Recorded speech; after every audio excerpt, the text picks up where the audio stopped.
Welcome back, my fellow Gears and Cogs. This is Cl0ckw0rkKn1ght, and today we are going to be playing Seduce Me, because today is Valentine's Day.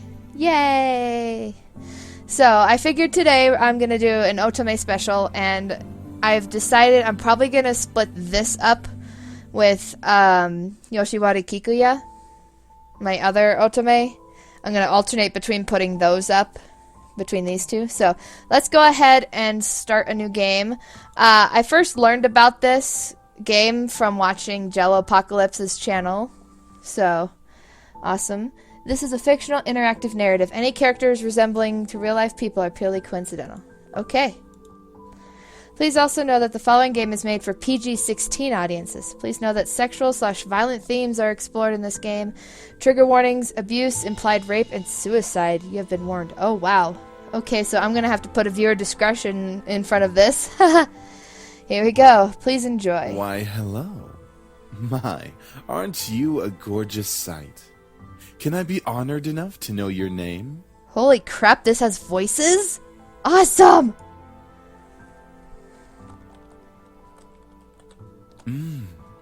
A lovely name for a lovely person like you. Wonderful. Eric, do your job. Very well. This game was produced by Seraphim Entertainment under the direction of Michaela Laws and is powered by Ren'Py Visual Novel Engine. We truly hope you'll enjoy this story. I know I'll enjoy it since you'll be in it.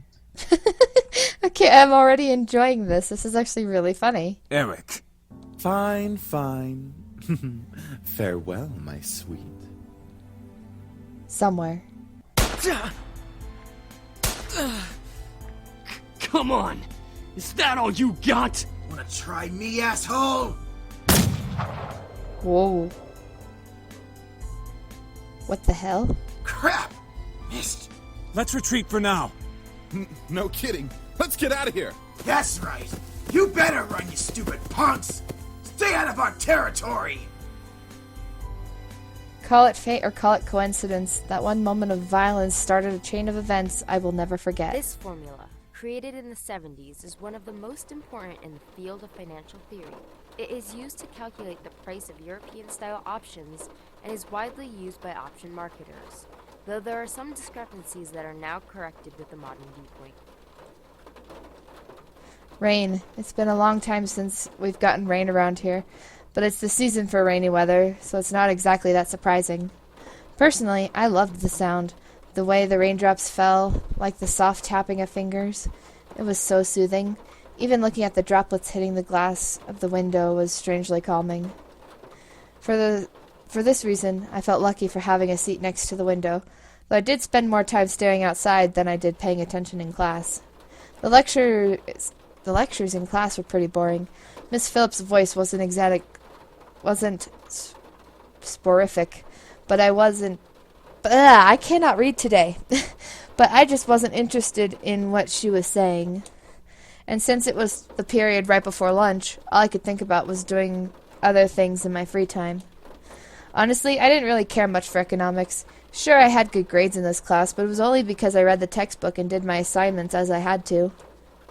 I was only taking this class because it was mandatory. If it were up to me, I'd probably have taken another course. Luckily, it was my senior year, so after this semester, it would mean the end of high school courses forever. Thank God for that. Yeah, I know how that goes. I didn't hate high school. It was just kind of mundane how the days drifted on as if there were no end to it. The only thing I really enjoyed about going to school was meeting my friends and hanging out with them. That was kind of it. In short, I was done with high school. The start of second semester brought a note of finality to it. I had already applied to many universities the semester prior, and I was expecting replies sometime in the next few months. It seemed like the start of something new, something that would change. That is, if things could change. I stared at the faint outline of droplets in the distance. For now, I was stuck in this class. Miss Anderson. Uh-oh. Miss Phillips' raised voice interrupted my train of thought.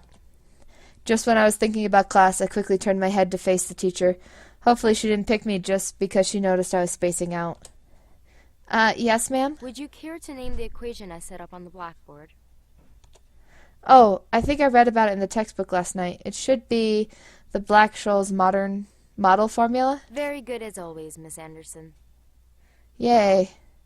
Anderson's. It follows me wherever I went. Anderson. It followed me wherever I went. Most people didn't really know me by my first name, but rather by my surname. No doubt since the surname was the trademark of the internationally famous and philanthropic Anderson Family Toys, and because the founder was my own grandfather. Suzu, one of my best friends, turned around and proudly gave me a punch in the shoulder. Kick ass, girl. From beside me I hear Naomi, another one of my friends, clearing her throat in obvious disapproval of Suzu's choice of words. She means good job. Miss Campini, Oi! care to tell me who the creators of this formula were? Some guys named Black and Scholes. Fisher Black and Myron Scholes. Very good, Miss Patterson. Show off. Better study next time, Suzu. Be like us and study once in a while. Suzu rolled her eyes and slouched into her chair as Naomi gave her a small smirk. She always pouted when Naomi showed her up. That's the end of today's lecture. Now, let's separate into groups and work on your projects. Remember, everything is due on Monday. Go ahead now. Before I knew it, Suzu and Naomi had scooted their desks aligned with mine, and we turned into the three Musketeers. Whenever the teacher let the students decide on groups, we always grouped together in our little trio. It was a sheer stroke of luck we all managed to be in the same class, so we had to at least take the opportunity and stick together as much as we could. Besides, we were most comfortable around each other than, say, compared to being around any other classmates. Just made sense for us to put our heads together for any kind of project. I took out the poster we were working on and rolled it open onto the three desks. We were pretty much finished with fulfilling most of the guidelines for the project, though we did still have to add a few finishing touches here and there. After working on making the poster a bit prettier, we sat back and inspected our work to see what we still had to do. Naomi, as usual, was the first to look for any issues. She lightly tapped a pencil against her chin, staring intently at the project. Alright, so let's see. We finished the budgeting section, the building leasing, and the cost for labor. What else do we need? Suzu straightened up, looking at the poster, and stroked her chin. After a few seconds, her face brightened up as she spoke up. How about a company name? Huh? Did we really skip over that? Of course we did. You always go straight into the logical statistics and stuff that you completely skip over the fact. We need a name for our project. At least we caught it this time. What do we name it? Not sure. What do you think? It always came down to me. Whenever there was something to be named or titled, I was the master and end decision, even when I didn't want to be. I like Trinity Corporations. That is way too predictable.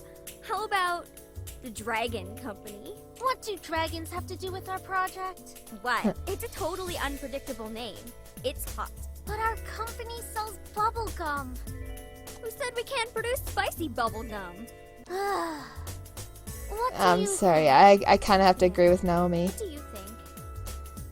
Both of them looked at me expectantly, even though I wasn't quite sure myself. I didn't really want to choose sides, but if it were up to me, I would say... I'm sorry, Trinity Corporation sounds... I don't know. You know what? Screw it. I'm going to go with the Dragon Company, because I like dragons. Booyah! Dragon Company it is! Alright, now that we've decided on a name, now what? Well... For now, I'm going to have to end this episode here. I shall probably upload another part soon, so look for that a little later today. Friendly reminder to keep those mustaches waxed and those corsets laced tight. Have a good day, guys. Bye.